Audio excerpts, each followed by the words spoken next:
Hello everybody and welcome back to my YouTube channel for my 100th review of all time. Thank you once again to my good friend Blue Blaze Studios for creating this brand new intro to celebrate this huge milestone. Thank you all so much for your support over the last 3 years. It means so much that I get to be a big film buff amongst such a great community of film fans like yourselves. Today's review is on a very underrated movie, but it's in my top 3 films of all time. So this is Kier's Reviews and this is my review of Sing Street. That's all I know.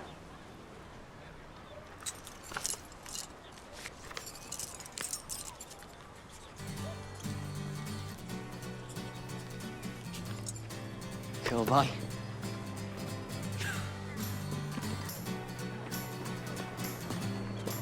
We need to form a band. Sing Street is a movie that I didn't even know existed until I was introduced to John Carney and his previous 2 films, Once and Begin Again, 2 films that I really enjoy. However, once I discovered Sing Street, it immediately became a movie that I fell in love with. I remember so clearly watching it for the first time and being able to relate so much to the story. I watched it twice that night and now I've seen it a total of 15 times. However, like me before finding out about it, not many people are aware of how good Sing Street really is, or even what Sing Street is.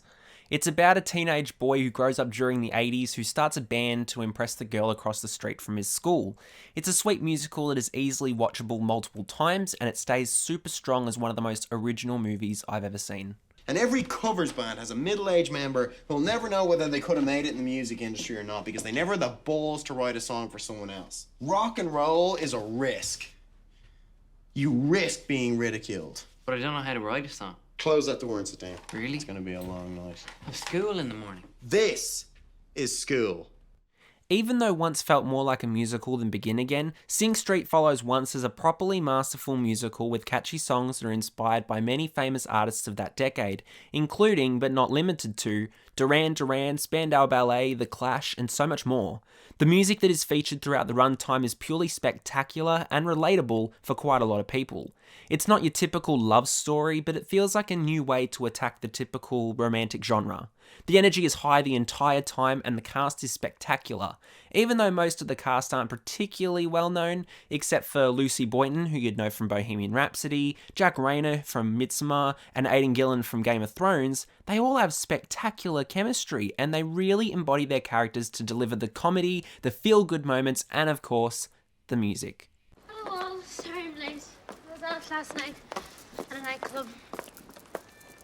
Jesus Christ, what are you all wearing? We don't really have a costume person. Well, who's your cameraman? Maybe he can make some of this work. Well, we don't really have... I'm cameraman. I thought you were the producer. I'm the cameraman. Save money at all costs, yeah? Every film of John Carney's centres itself around music. However, the difference between all 3 movies of his is that he has made a different approach to the type of music he is wanting for each story. Everything Carney produces is amazing, and he makes the plotline of all of his movies super easy to follow. Sing Street keeps the audience engaged the entire time with its stellar cast. The highlight in this cast may be Lucy Boynton, but my personal favourite out of everybody is Jack Reynor. And since I first saw this, I've loved seeing him in so many different roles that have only made him more popular. Following in the footsteps of Once's success on Broadway, I am so glad that Sing Street is the next musical of Carney's to be adapted for the stage. The Broadway cast recording is just as good as the film's cast recording, and I honestly can't wait to hopefully see this on stage in the coming years.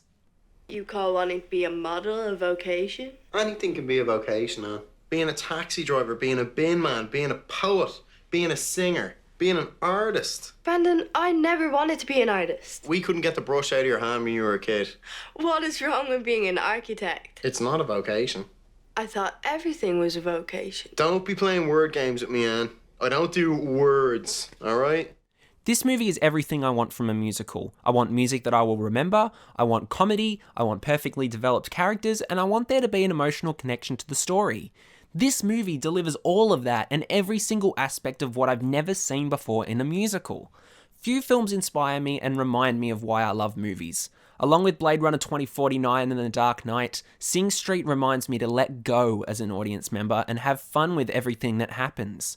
Short, sweet, and above all, easy to sit through, there's no part of Sing Street that I'd want to skip.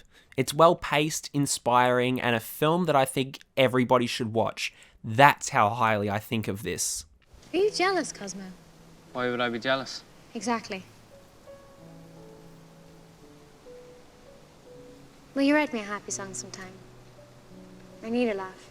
But what if I don't feel happy? Your problem is that you're not happy being sad. But that's what love is, Cosmo. Happy sad. Sing Street definitely means a lot to me, as it used to be my favourite film of all time. It's a feel-good original musical that I still fervently recommend to anybody I possibly can. It's fun, full of upbeat music with a talented cast that really proves that a fun movie can still be a perfect one. John Carney once again proves that he is one of the best directors and still knows how to keep an audience entertained, so I'm easily giving Sing Street a well-earned 10 out of 10.